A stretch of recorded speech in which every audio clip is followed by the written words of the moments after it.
What's up, everybody, and welcome back to the Full 40 with Willie and Trevor. Um, Basketball happened last week. It It started, which is a good it thing. started. It was what it was. It is what it is.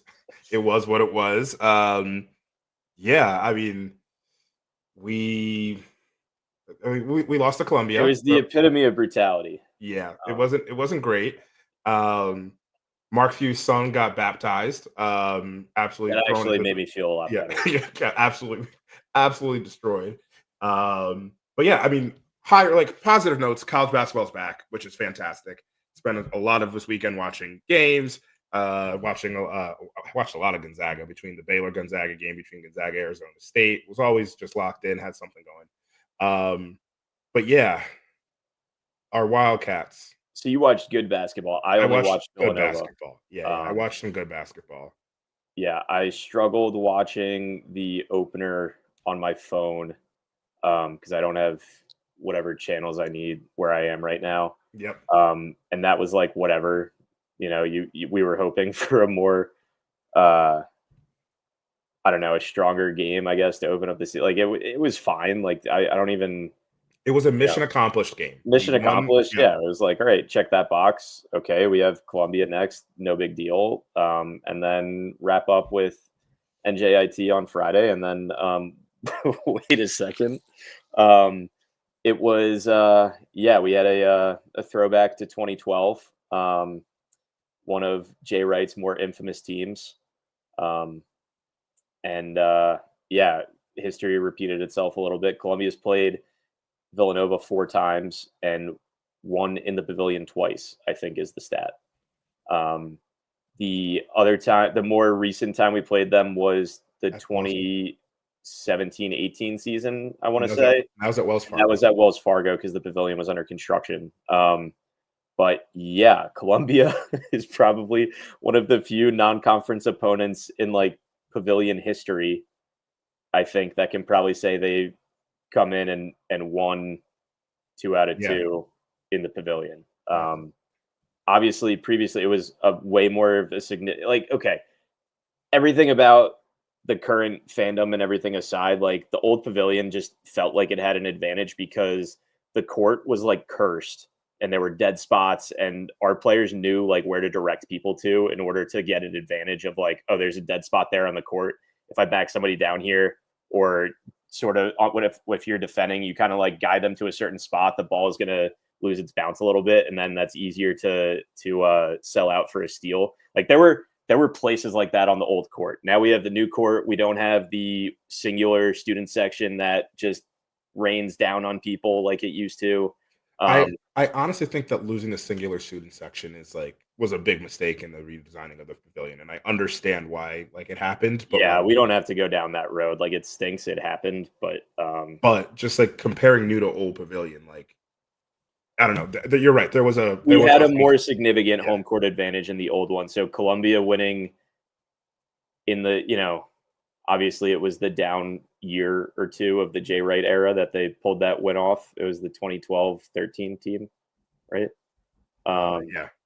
And then to come back and beat Kyle Neptune's Cats by double digits, and it honestly wasn't that close at the end. I think with like 6 minutes left, we were texting in the chat just like, I don't think we have enough.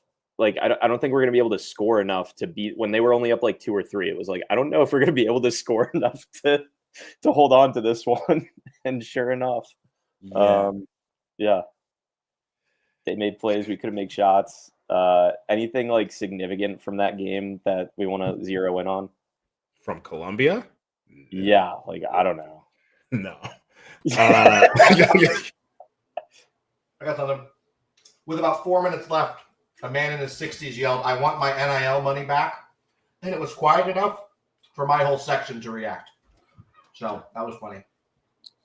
It's right behind the away bench for those who don't know. So it was close enough for the court for players to hear, I'm sure. And one of the Columbia parents like reluctantly looked at me and I was like, "Funny's funny." And we just both heard it. I was like, yeah, ball up top. Ball up top. Yeah, no, I think not really much to talk about with Columbia. Like, I mean, it is what it is. To Kyle's point. We got into it pretty well on the we had the space after the game, and it was funny, like last year when we would have these spaces after these games, like people would be just like screaming angry, and it was just like I don't have any more fight left in me. And I think that's Game like 2.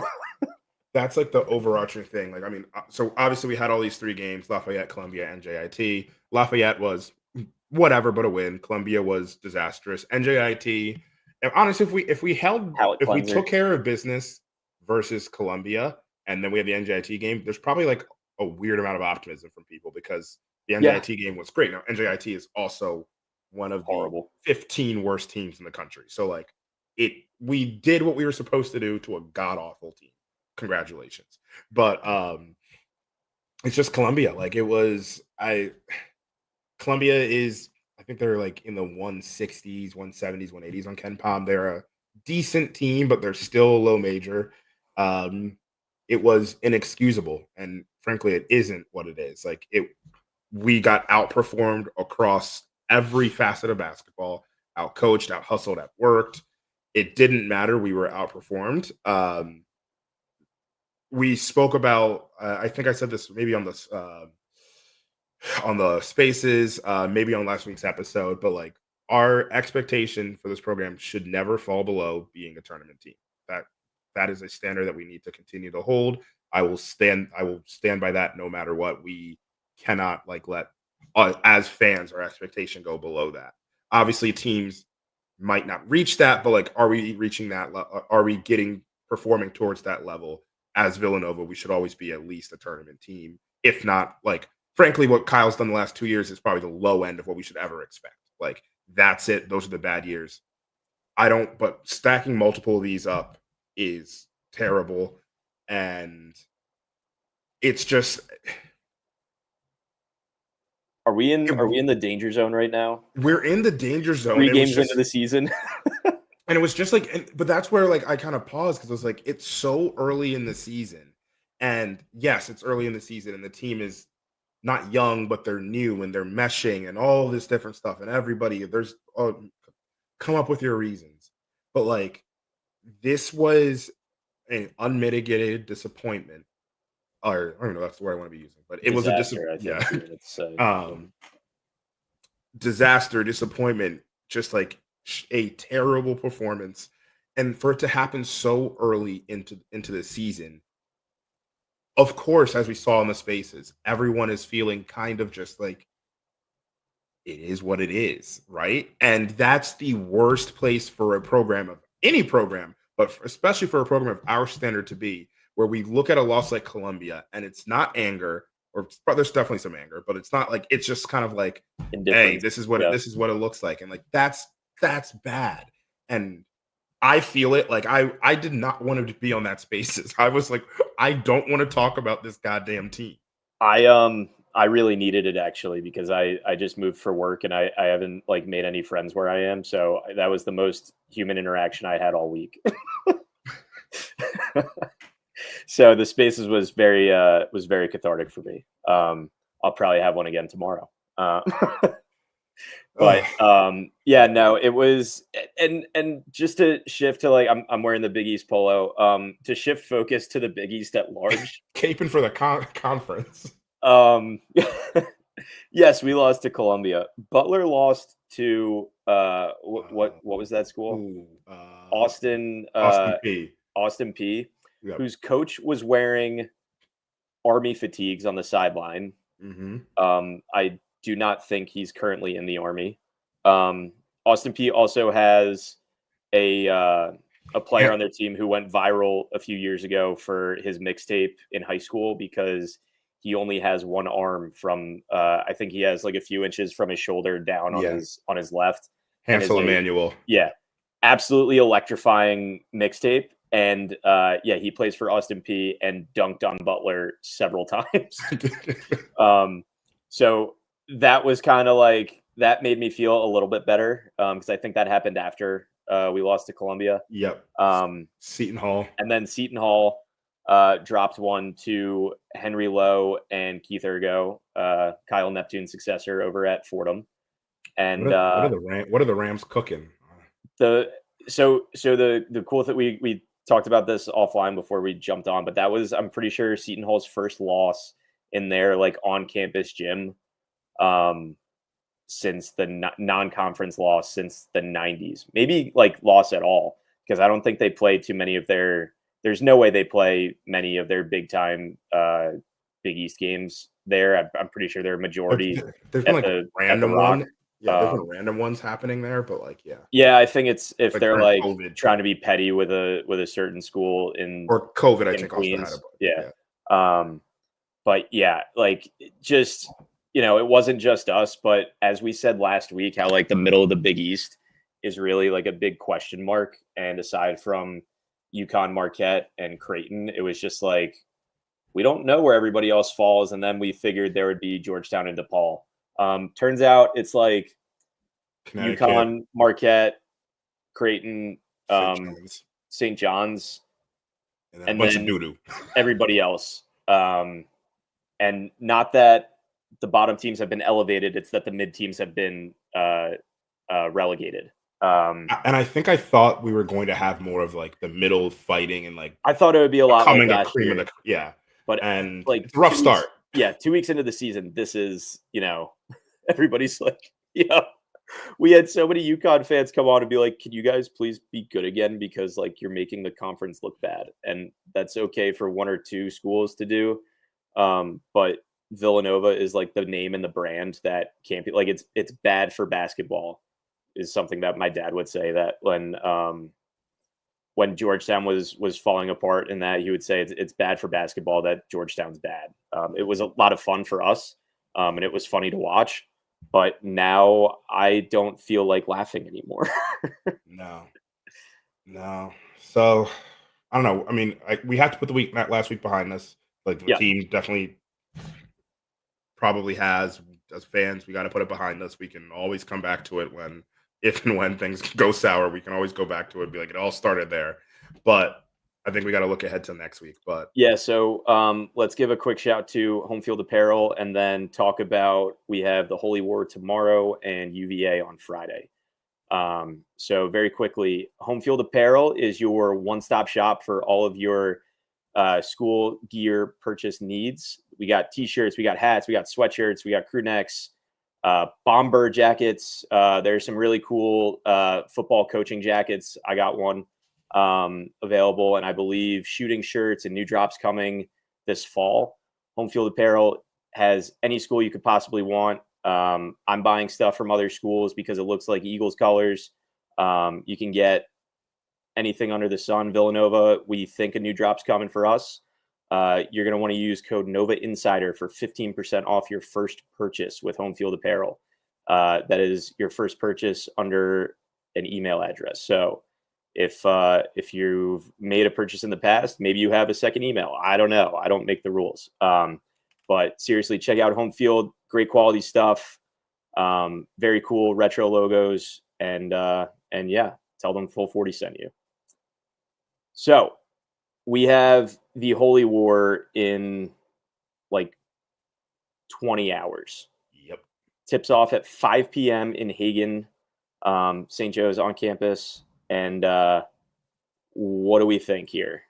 St. Joe's lost a tough one to Central Connecticut State, who pushed Providence to the brink on their opening night to go back to the mid Big East. And I think Providence only won that game because they snuck a service duck into the game and had good vibes from that. Mm-hmm. But since then, their season has been cursed. So St. Joe's coming off a bye game loss, and we're both kind of looking at each other like we didn't expect to both be needing this win so bad. But it's like you're pointing at the mirror, and both schools are, from what I've seen, the Central Connecticut game was not Billy Lang's best performance. I didn't watch any of the game, but just from what I'm seeing on the internet, people were pretty fed up about that. No, not the best performance for Billy Lang. Also, they played Navy. They won by like 7 versus Navy as well. It wasn't. Navy's a really good team. So, Happy Veterans Day. Go Navy. Oh yeah, it is Veterans Day. Go Navy. Yeah, no, wasn't his best performance. But this is a St. Joe's team that beat us last year. They're returning a good amount of the same pieces. Eric Reynolds obviously tore us up last year. I don't know that we've developed a defensive stopper for him as a senior guard. I think it's going to be very interesting. I'm imagining we throw Longino at him because he has been dubbed our defensive player for right or for wrong. He has been dubbed the person that we go to. I don't want to interrupt too much, Go for but it. what do you think about? I mean, I haven't been paying attention as much to his defense as I'm trying to like watch the ball go in for him. But what do you think about Wuga as a defender? I think he's fine. He has good size. He's Fine. like Okay. I think he's Yeah, I mean, like fine. I know he has the build for it, but I'm thinking Yeah. like have we I'm just not seen it yet and not been paying attention to it, or is he more of a liability than I want to think he is? I wouldn't call him a liability. I actually think there's more positive upside to him. Okay. What I'm more worried about is offensively, it's also become very clear, just as we talk about like trends from the last games, that he feels okay. If the offense is bogged down, it's him and Eric, which it should be. Should be. But offensively, I'm a little bit. I don't know that if we're going to get like full effort because of. I shouldn't say that, but like because You of the don't want to offensive tire load. him out. Yeah. No, I get it. I get it. Um, Anyway, continue. Yeah. So St. Joe's between Eric Reynolds and Xavier Brown, which is spelled in an insane way.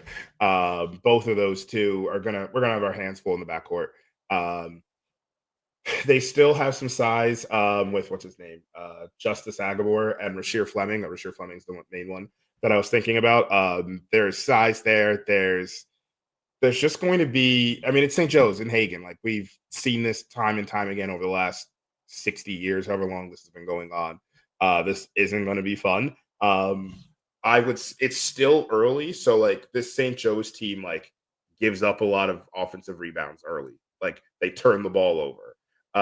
So there's Luckily, things that we don't do either of those things.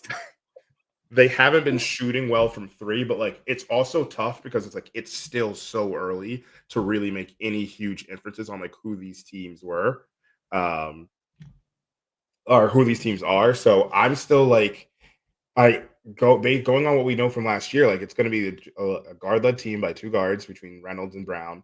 Rasheer Fleming's going to be a presence on the inside. I'm very happy that we have Boachi now because we're going to be able to at least throw in person with like Eric has size, obviously, but like a true 6'11" with his throw, like 7-footer that like is just able to like, all right, now we have just someone to throw there. I don't even think he played against us last year. Wasn't he in a boot last year? Fleming, I think, was in a booth. It was Christ. Yeah. I think who Something. played who isn't on the team anymore. I think he must have Oh, transferred. okay. He must have transferred. I missed that. But yeah, so I just think I mean, we've seen this story before a bunch of times with St. Joe's. It's a St. Joe's team that might be a little bit worse than last year's team, but like on paper is supposed to be very good again. Like they had high expectations. I think They should have been a tournament team last year. they should have been a tournament team last year. I don't think they made it. I think they had bubble problems. No, they didn't make the tournament. I'm trying to think like on paper, I think they were probably like, I mean, Villanova's the best team in the Big Five, but like we're actually probably expected to like win the Big Five. I mean, obviously the loss to Central Connecticut is not a great start, but we saw what Billy Lang did to us last time. This is going to frankly come down to like, this is a Kyle game because we also have, which call it what it is, but this is a game where like, hey, Kyle, you have a net new team. Like it's not just freshmen. It's not like, oh, they're young. This is a net new team where literally only Eric and Jordan have ever played in a game versus St. Joe's. I don't think Nana's ever really played. Maybe he played for a little bit last year. Brickus should know them really well. Brickus, that is a good point that Brickus did do it. Brickus should know them really well. I mean, Wuga, there's a chance he knows these guys from like summer ball and stuff. But still hasn't played a Big Five game. But which, like, for everything that we say about the Big Five, it still does hold, like, especially Villanova, St. Joe's. St. Joe's fucking hates us. Like, they will be up for it. The fans will be up for it. Like, it's going 5 o'clock short. It carries water. Like, regardless of like how the Big Five has changed over time, this matchup carries water. And like most of the time it's them with the vitriol towards us, but like it doesn't matter. They're going to be ready. and it's they're like they have talented players. It's not a cakewalk team. Yeah, I mean, I think this was. I didn't write down what my actual predictions were last week, but I thought this was going to be our toughest non-conference game outside of Cincinnati. And now you add in the part that they're probably more desperate. Obviously, they were going to get up for this game regardless, but dropping one and, where that fan base is at right now, this just became that much more important. Again, not that it wasn't already, but this will be really weird, I think. And Hagen's got that Hagen's the pavilion haunted. had. Yeah, it's this haunted, weird. Hagen's haunted. But again, Brickish should know them really well because even outside of the did the A10 teams play Big Five as well? So they would play 3 times how did that? Yeah, work? I think last year they had So there was 3. He's played St. Joe's a bunch in his career. Yeah. When you think 4 years at LaSalle. That's actually a good point. I completely forgot that he played at so LaSalle. So he should know what to expect. And we should. I do want to see more from him. Obviously, I think he had 8 assists and then fouled out against Columbia, and then looked like he was trying to be a little more aggressive scoring early against NJIT. But then again, there's not much you can point to when you play a bottom 20 team in college basketball and win by 40. But I do want to see a little bit more of him being aggressive, trying to score to try to alleviate that burden from Eric and Wugo to be hitting every shot every time they're throwing the hot potato. Jordan, I think we should have a conversation about Jordan stepping up offensively and defensively. I mean, it's just honestly stepping up in general. Stepping up, yeah. He has had the, whether you want to call it the curse or the privilege of playing with some all-time Villanova leaders and captains and just accountability guys with Colin and Jermaine, Caleb Daniels for whatever he was by all accounts an incredible leader and stuff like that. Yeah. And Justin Moore being behind him. And now it's you look around and okay, it's just you and Eric. It's time to put on the big boy pants. And I just don't look, he hasn't done it for the first 2 games. 3 games in, haven't really seen anything. There are times that he doesn't seem to know what's going on defense. If you can isolate, you look at enough plays for any player, they're going to be lost at some point. But just more often than not, it seems you kind of catch him. Is he supposed to be over there? Was that supposed to be a switch? Or it's time for it's past time, frankly, because you're a senior. I know you haven't been healthy and you haven't been out there all the time throughout your career, but you've played with all these guys that are Villanova basketball royalty. It's time to do your part. If we're going to be remotely if we're going to be the best version of us, whatever that looks like, whether that's a tournament team or whether that is a NIT team, whatever that best version of us is, we need Jordan to take a very clear step forward from what he's doing right now. It is 3 games in. There's not a sound the alarm thing, but I think everybody, including Jordan himself, will be all right, he hasn't played to the standard that we hope he could be. And I don't think anyone's expecting Jordan to be a 17-point per game scorer. No. And but he should be shooting better than I think he's 25% from 3 on the season. And he has never really hit threes at the rate we want him to. He's been turning the ball over, hasn't been finishing at the rim. There's a lot of, and there's just a bit, and there've been bad decision making, shooting the ball when it's why is that the shot that we decided to take right now, Jordan? Dribbling the air out of the ball. A lot of that. So I'd want to see a step forward from him. Also, just as an aside, we were talking about Brickus. This is more of a personal thing. Maybe Kyler's a vision I don't see here. The Jameer Brickus backing down in the post, which has happened a couple of times, is an intriguing play. I haven't seen anything terrible come out of it, but nothing great's come out of it either. No, but I don't know why it happens. And I think back to, I think it was a preseason or maybe it was like a Hoops on the Hudson clip or something like that. But like, I remember, I think it must have been Neptune saying like, "Oh, he's a lot stronger than you would think. Like he's gonna be backing guys down." And again, it was like kind of a head scratcher at that point when I heard it wasn't that exactly like it was something along those lines, but it was like, and it's like I know it's worked. That's been like our go-to in the past, but like he's 5'9". Like that's just maybe. And it's one of those things where I don't disagree that he's actually pretty strong, but like I would say, okay, you're strong. Use your strength to get downhill and set up other people, or go to a floater and hit a floater. You backing down removes your speed, it removes your ball handling, and you don't have a height advantage. So it's like we're really, and nothing bad has happened out of anything really that I've seen thus far. It just feels like a trend where I'm like, I don't know why we continue to bark up this tree. Even and hey, I guess as we we're play gonna more serious teams, it's going to be less and less effective than the already not really effective that it is right now. Yeah. Like we are only going against bigger and stronger athletes this point forward. Yeah, so it's just an interesting thing I've seen. We're gonna we'll keep it. We'll tally it to the side and see how this goes. But yeah, also more serious teams, and we ended up losing anyways to Columbia. So like, no, like Brian knows what I meant. Yeah. So I mean, do we have any predictions on us versus St. Joe's? Brian. Yeah, Brian. I think we're gonna win. There we go, Brian. Because I don't think that Central Connecticut is a serious team. Not that NJIT is, but you guys brought up a good point. We took care of business against NJIT. Yeah.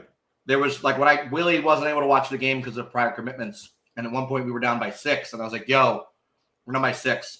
And within 2 minutes we were up by 8. So I was like, okay, so the swing was appropriate. That was a classic missing shots early thing. I think it's too big of a game for St. Joe's. I don't know that they're the team that's going to win their big games. Huh. And I think like last year we won some big, like 3, but we won hard games. And I do think this team can win hard games. I don't think they can win a lot of hard games. Okay. But I think they can win hard games. I think they're good enough. There's talent there. And I just think St. Joe's is going to build this up too much, and it's going to be a slip up for them, and our guys will capitalize. Do you think there's going to be a good rollout from the student section? Yeah, I do. I heard a lot of good stuff from the Villanova student section. I talked about the Hawk Tua podcast with a Villanova student for a while, which is my favorite show. Oh, do you think we'll get a new episode out next or tomorrow? No, I'm not talking about that. I'm talking about Hawk Tua. I know last year St. Joe's fans were given a mainline welcome. Like, what is the equivalent on Hawk Hill? A Hawk Hill Tua? It's gonna hurt. Like whatever they do, I'm gonna feel it as a fan. What do we think the get-in price is tomorrow? I'm actually gonna look this up live, but let's take some guesses. I think it was right pricey, but I did just see a promo from Villanova to secure my seats now for Section 209. So Villanova has tickets at least. Yeah. Okay. So Price is Right rules. I'm gonna say. Are we saying get in the door? Get in the door. Yeah. Get in the door. Yeah, like what's the cheapest ticket I can find tonight? $190. I'm gonna 144. All right, I got it up. I have to see tickets. 2, I gotta continue. $38. So okay, so I would have guessed. I'm sorry, I didn't guess. I would have guessed like 70. $38. I mean, 5 p.m. hurts. Most people have. Okay, say this game's at 8:30 on a Thursday. It's it's no. I mean, like there's a lot. So it's 31, 38, 39, 40, 40. Well, those are just sad fans that they lost to Central Connecticut. Section 108, row 7, $40. So it sounds like if any Villanova fans are trying to go to a game, this is the one to go to. Dude, even at the Pavilion when we were like, no one's selling a lower level rivalry or conference game at Villanova for less than $200. I couldn't give away 3 tickets on Friday, though. I know, but you also wouldn't have put them up for $30 on Vivid Seats. If I knew I could have made 30 a pop. It would have paid for half of my dinner. You couldn't give away tickets, but also like all of the people that you would have asked are out of town. So. No, it was bad. Yeah. I had 3 empty seats next to me, was able to get someone to come down. But yeah, fair. I know people that would have gone if it wasn't last minute. So yeah, Brian, you definitely have friends. Anyway, I'm glad Brian said that we would win first, so I don't have to be the first one. So I don't have to be the one to bring it up. But like, yes, I do think we find a way. I think Dixon, Brickus, and Wugo kind of lead like we talked about. They all know kind of the deal here. Wugo less so, just because he hasn't been in the Big Five, but Philly kid, he gets it.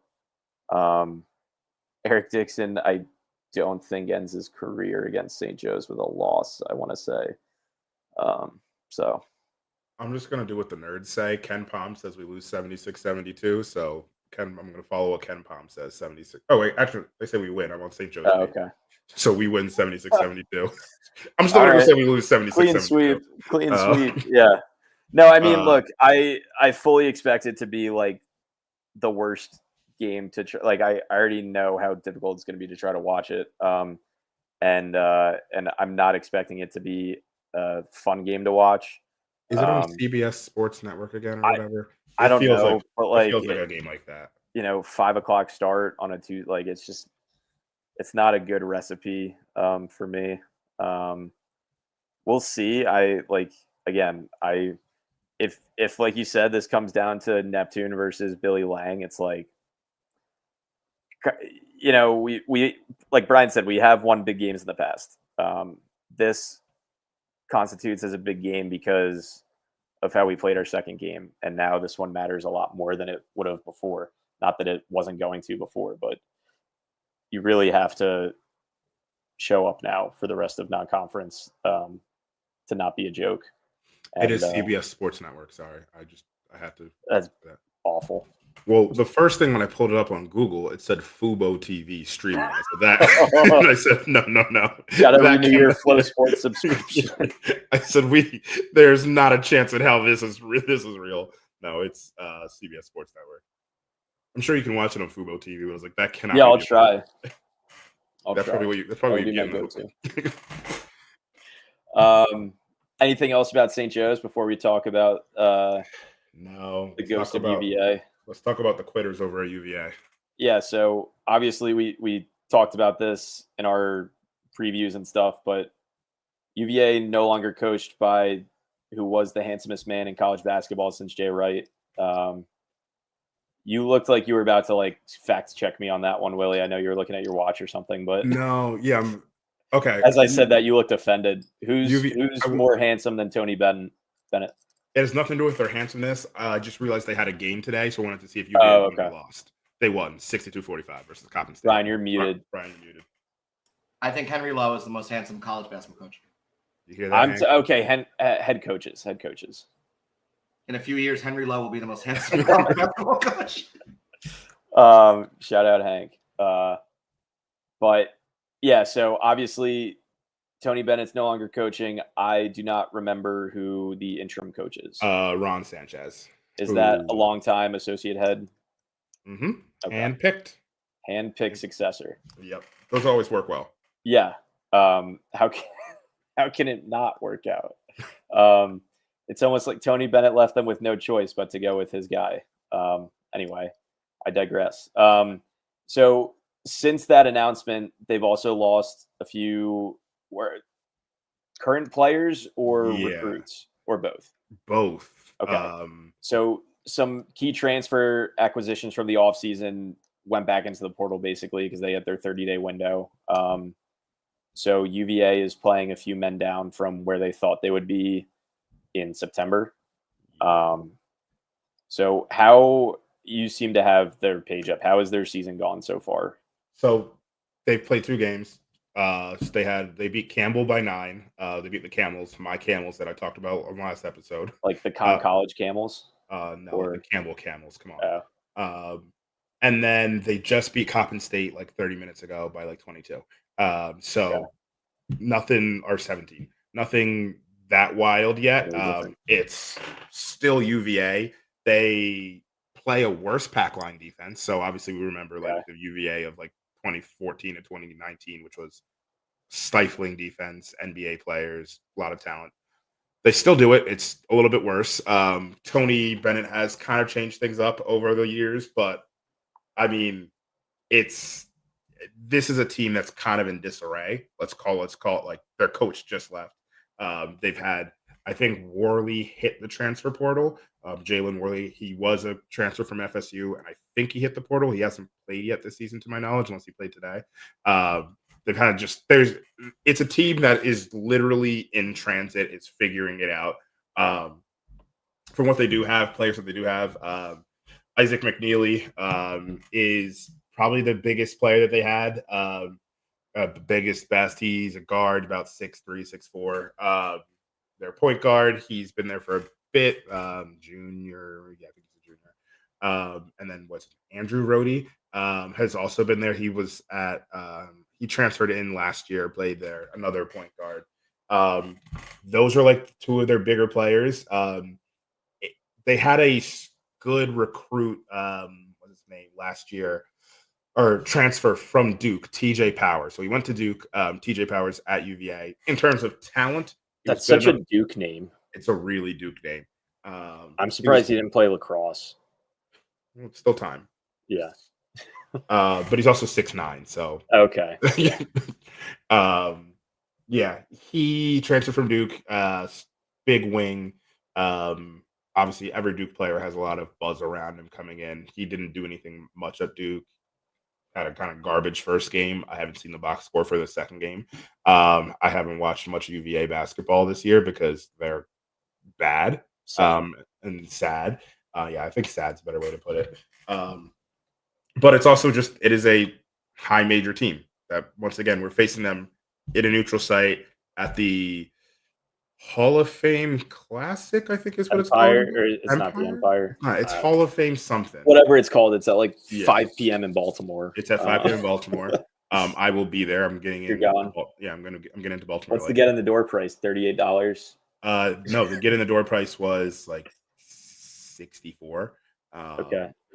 What's the other side of it's a doubleheader, right? I think it's a doubleheader. Virginia Tech or hold on. What is it? Hall of Fame Classic? It's not the Empire Classic. Is it Empire Classic? I don't think so. I don't know. Empire Classic, I think, is what we're playing Maryland in, actually. Yeah, that's Maryland. It's like Hall of Fame Showcase. I don't know. There's always these different names. I can't remember what the name is. Hall of Fame Series, Baltimore. So, and Penn State, Virginia Tech is the other one. Penn State, Virginia Tech. Hall of Fame Series, Hall of Fame Classic. Like we need to. Yeah.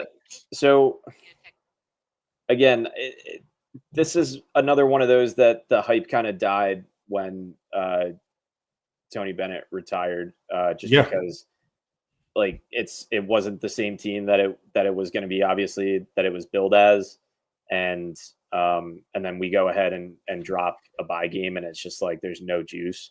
But this is like, again, not to be so to overemphasize, like, obviously it's the biggest game because it's our next game. But these are games we have to win now that we lost. Like, it's the same situation as last year. You lose stupid games, you have to win the more important ones. And so we're already into our quota of losing dumb games. And we haven't even gotten to our DePaul home and home yet. Yeah. Which DePaul is back. Chris, formerly of the Full 40, is a full-on DePaul fan. He's at the DePaul game right now instead of watching the podcast. Bro, he's in a DePaul sweatshirt or t-shirt. At a DePaul game. How do you buy one of those? I don't know. Like, maybe he's a season ticket holder, and they mailed it to him. I could see that, like a gift, like a welcome gift. Yeah. Do you think he hopped on a DePaul pod? Do you think he Ubered to the game? Love you, Chris. But yeah, I mean, like I said, I don't want to overemphasize that, like, we're in the danger zone right now, but like we are kind of, especially if tomorrow doesn't go well, like we are running out of opportunities to bank games that we need to bank. Yeah. And we're 5 games into the season. Yeah, completely. And like to give some context on like the state of Virginia, like I obviously Tony Bennett like left meet like and that's kind of left them in a whirlwind. But like the fan base at UVA, I've close with a lot of UVA people. They were also done with Tony Bennett. It was they were ready to Oh, really? they were ready to run him out of town simply because it was a stale offense. The defense wasn't what they used to be. He wasn't recruiting well. He wasn't like adjusting to the NIL era.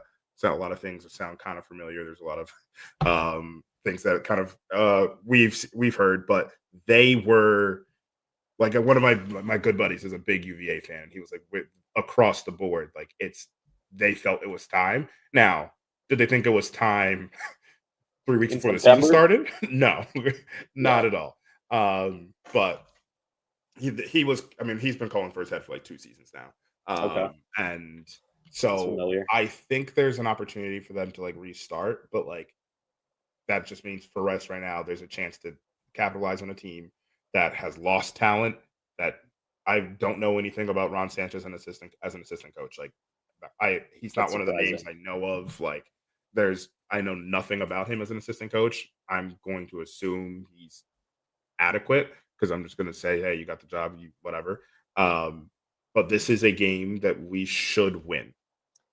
Yeah, not should say should. We have to. And again, like we know that, and obviously everybody knows. Like after you peel one layer back and you see UVA isn't the team that they used to be, but top of mind, it's like, oh, UVA, like that's a good team. They're not, but that's a name that you see on a resume, and it's like, oh, they beat UVA at a neutral site. Like, oh yeah, that's a huge, when you start getting into bubble conversations and stuff like that, that is something that you definitely need that feather in your cap for that down the road, even if they're not who they have been in the last 10 years. Yeah. Because like same. I was excited to see them on the schedule, obviously. Yeah, no, it's always like, because it's Villanova and UVA were, at least when you and I were very similar. Yeah. It was always the team that insane regular season, always top 5, top 10 team, underperform in March, and then we both broke through within a couple years of each other, and it was like similar vibe from the student body and stuff like that. Just it was a very similar feeling. Anybody I knew that at UVA would have fit right in at Villanova and vice versa. And we need to win this. Yeah, I don't know much more. It's just kind of it's a must-win game. There's not much more to say about this like team, and as we learn more about this Virginia team, they're figuring it out as well. Like I'm imagining that that their new coach has them running the same stuff. Like you can't implement and change anything that quickly. But this is going to be I honestly like if I'm throwing a challenge, this is a Kyle week. This is Kyle needs to show up and he has a coaching advantage here. Yeah. Let's Bahama's best week of his life coaching wise, the adjustments, everything. Like, can we please see that again against inferior opponents and less experienced coaches?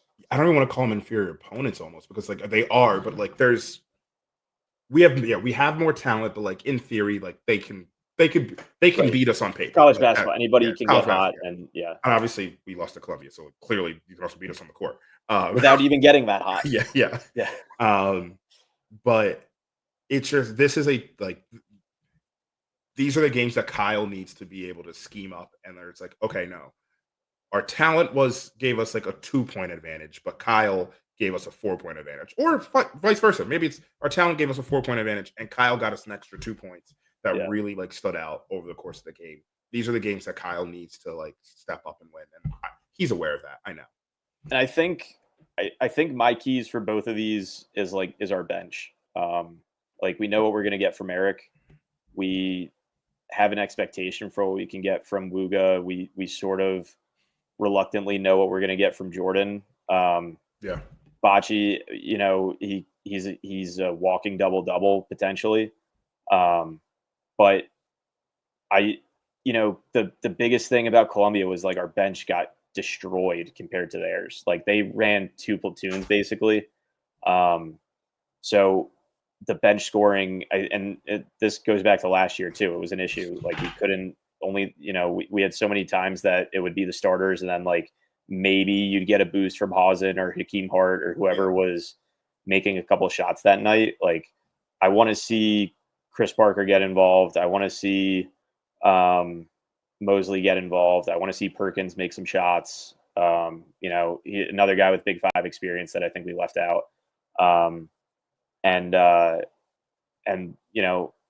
Let's just see what we can do here. I think it needs to be a 2-0 week.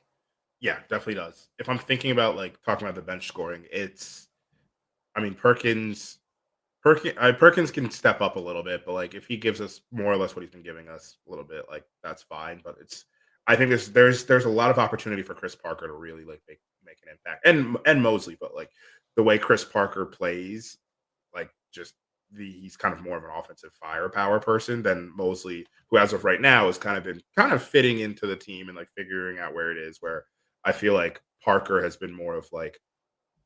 I feel like Mosley's gotten most of his stuff within the flow and being like, oh, here's a loose ball, here's something I can get involved in. I'm space here. Where Parker's been like, I'm going to push this a little bit and see what I can create, which is a good thing. We need that. Yeah.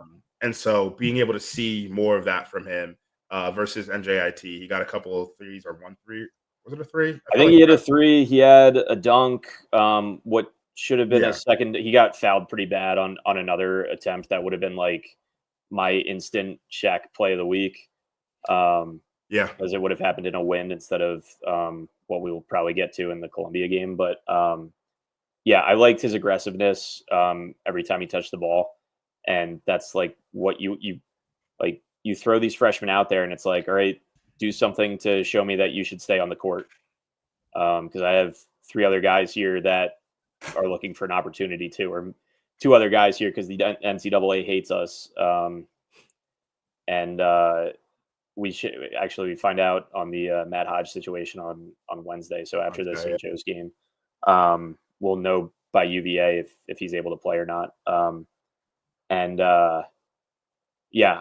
think the bench will be key. Do we want to do awards? Kick off our first awards of the season. Refresher for for old listeners and intro to new listeners. We have our Shaq Fit Man Play of the Week, which goes to, whatever. I don't know. You explain it too. It's just it is what it sounds like it is. Yeah, it's the play that goes to. It's named after Coach John, former strength coach John Shackleton. And it's the play that goes to the player that's made like the biggest impact or like the biggest impact play of the game. Usually like it's the play that gets you out of your chair. Yeah, usually it's a dunk. Sometimes it's this is Villanova basketball and everyone's diving all over the floor. But usually it's an incredible dunk. Alpha Dog of the week, self-explanatory. Best player of the week. Where Alpha was. Pass the ball award for whoever needs to get the ball out of his hands and stop screwing up. It's just those 3, right? Yeah, it's just those 3. My nomination for the man play is Chris Parker's first dunk. I know you probably feel differently. I don't think I saw the play I think you're gonna bring up because I didn't have all of the Columbia game on, but I think Bocce had some thunder dunks. Bocce had over the last 3. The 3 games has had like basically at least one a game, but the one in Columbia in the second half was just absolutely thunderous and dominating. It was Brandon Slater-esque. Yeah, it was almost Nana and Joku levels of yeah, exactly.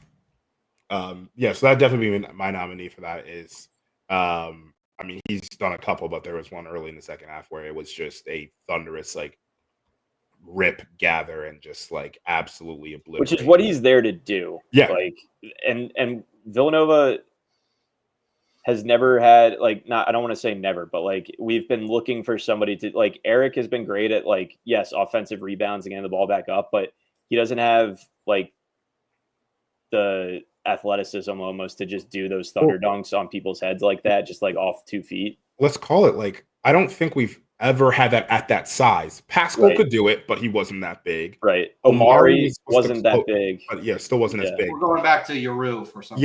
Yeah. And then Yeru wasn't that athletic. Like Ochefu, he could flush it, but it was like it wasn't as explosive. 6'11" and like a 7'4" wingspan. He was just putting it down. I'll give you the nod. I'll give it to Bocce. Yeah. For consistency over the week. Yeah. Which I feel like he might have a lot of these over the season. It feels like he's good for one a game at least. Which is cool. It's going to be a fun thing. It'll bring energy to the not only to the team but the fans. Cool. Do we want to go? Let's do pass the ball before we go Alpha Dog. I think it's got to be. It's got to be Neptune for his comments after the Columbia game. Say, it is what it is, and then you see Eric just like Eric's reaction, which like we haven't really spoke about it. We've like mentioned it a bunch. We joked about it. We talked about it a lot on the spaces, but Eric's like eyes going wide and just like looking down and away, and that was kind of funny on Twitter. But that being Neptune's response to talking about dropping one to Columbia at home, pass the ball. This actually might. It is what it is. All those things, we're human beings. You don't. I had that queued up. I didn't know you could do that. Yeah. Wow, look at us. We're a real podcast. I don't think there's any real competition to that. Like generally the team for dropping one to Columbia, but that response to it is what killed me. Yeah. And then Alpha Dog, I know, Eric obviously exploded against Columbia, and then had a nice game against NJIT as well. I think. I want to give. It's probably. Go ahead. I'll hear your case. Yeah, we're gonna give it to Eric, but I want to just shout out Wooga for like. I think there's been a level of urgency that he's played with and like pressing where it's like, especially during that like during Lafayette game. Not like Lafayette, not Robert Morris. But during Lafayette, and just like during every game where there's kind of like a lull, he's like, no. Okay, if there's a lull, I'm going to take over and I'm going to push. And like, it hasn't been bad at any stretch, but it also hasn't been like the most impactful thing in the world. But like, he's averaging like, I think it's like, he had a double in his first game. Like, he's been really, really good. And obviously he was key in the Lafayette game that Eric wasn't suiting up for. And then I think everybody was kind of deferring to Eric when he came back for Columbia, just because it was like, oh, this is like our guy. And this is his first game, just get him involved and defer to him a little bit. But Wooga was definitely getting his as well. Yeah. He's averaging 16 and 7 right now on 2 assists. Like, did you guys see the clip of Eric in the huddle during the game he had to sit? So there was it was cool. So he's street clothes. Yeah. And he was on the middle of the court in the huddle. I didn't see it live because of like where my seats are, but he was like not yelling, but you could tell he was like engaging the dudes. And like he didn't play in the game, but he was fully engaged in it, which is kind of cool. Yeah. I mean, Eric definitely should get it. I mean, he had the great game, but I just wanted to give Wooga a shout out because like there's a level of urgency and like where he recognizes that like someone else needs to be an aggressor here, and he recognizes the moment. And I want to give him a shout out thus far because he's done a really good job of recognizing the moment, and like he's played. I mean, he's averaging 50, 40, 100 right now. Like it's 3 games. That works. Yeah, if he does that for the rest of the season, pretty good stuff. Yeah. Cool. We will. Congratulations to this week's awards winners, and do better to. You know who you are. For our final segment tonight, we have our random Wildcat of the week. This week, I decided to change the format a little bit. I'm just going to start saying like statements about this player's career, and you can, fire some guesses. And then when you have him, I will let you know. Sounds good. Player was on the team the last time Villanova lost to Columbia. player is a Mislav Brzoja. No. Multiple time, a multi Big East regular season and tournament champion. Darren Hilliard. No. You don't have to say it like that, like it's a guessing game. He 2 national championships under his belt. One as a player. Daryl Reynolds. No. Okay. He's been mentioned in this podcast earlier tonight. Henry Lowe. Yes. Henry Lowe. Yeah, I was like, I thought that was too obvious, but then I realized. No, I was gonna look for a way to bring Henry up, to poke fun at Seton Hall, regardless. But then Brian brought him up as the most handsome coach in college basketball. Okay. But yeah, Henry Lowe. He was a freshman in 2012. Obviously, graduated in 2016. And then he was a grad assistant for the next 2 years. So he was on the staff for 2018's title. We drove to New York together once after the 2018 title to go open the stock exchange. That was fun. Let's talk some Hank. I think this is our first. This might be the first walk-on that we've had as our random Wildcat of the week. I think you have to start with he was part of the bench mob, which was to me, I think the first nationally recognized bench mob. That's what I was going to say. Yeah. Yes. Everybody likes to point to Monmouth universities when they kind of went viral. And when that happened, I remember Jay Wright was asked about it. He's like, well, we kind of did it first. Yeah. But then we started getting good. So I had to tell the guys, lay it down a little bit. Was Henry the one that would do the bow? Yeah, Henry would do the bow. After the Syracuse Arch game. Arch 3. Yeah, Arch 3. I remember that bow. Farrell was the spyglass. Yeah. The GIF is out there still. Yeah. But no, that's what I was going to say. It's funny as just that was such a key part of the rise of that early or mid 2010s Villanova team. And that was Hank, that was Farrell, that was Nick McMahon.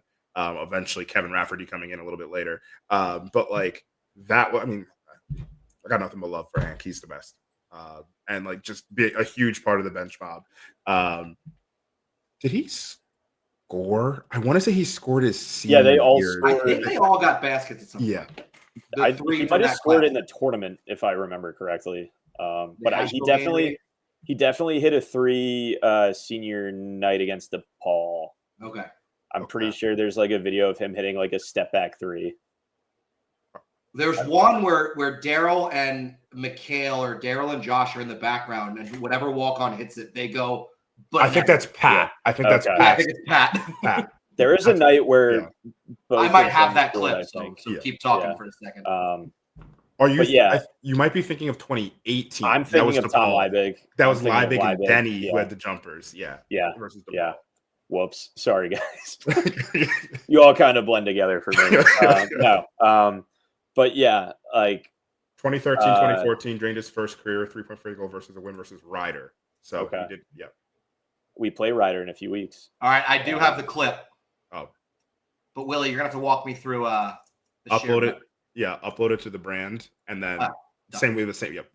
Yeah. It's going to be super high quality, high def. This is really exciting for our audio only listeners.